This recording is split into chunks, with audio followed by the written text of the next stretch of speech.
அசல் ரூபாய் 48,000 ஆனது 2 ஆண்டுகள் 3 மாத காலத்திற்கு பின் தனி வட்டி மூலம் மொத்த தொகையாக ரூபாய் 55,560 ஆக உயர்ந்தது எனில் வட்டி வீதம் காண்கன்னு சொல்லியிருக்காங்க. வட்டிக்கான ஃபார்முலா I = PNR/100.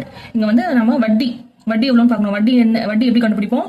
I = மொத்த தொகையில இருந்து அசல மைனஸ் பண்ணா நமக்கு வந்து வட்டி எவ்வளவுன்னு தெரியுமா? அப்போ 55,560 மைனஸ் 48,000 பண்ணா நமக்கு எவ்வளவு வட்டின்னு தெரியும்.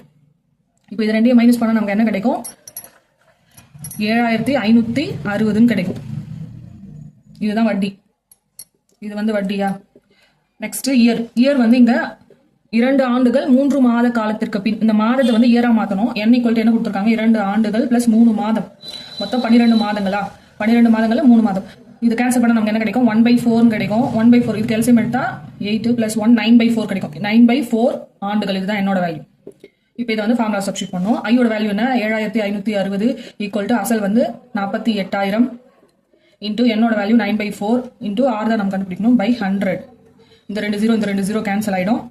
ஆர் = நமக்கு என்ன கிடைக்கும்? இந்த 480 வந்து ஈக்குவல்ட்டுக்கு இந்த பக்கம் வந்தா டிவைட்ல வந்துருமா? 7,560 டிவைடட் பை 480. இந்த 9/4 வந்து ஈக்குவல்ட்டுக்கு இந்த பக்கம் வந்தா 4/9 மாறிடுமா? இந்த 0 கேன்சல் ஆயிடும். இந்த 0 கேன்சல் ஆயிடும். 4 12 48. இப்போ இது வந்து 9 ஆல கேன்சல் பண்ணா என்ன வரும்? ஸோ இது 9 ஆல கேன்சல் பண்ணா 9 8 72 மீதி 3 9 4 36 84 கிடைக்கும். இது 12 ஆல கேன்சல் பண்ணா 12 7.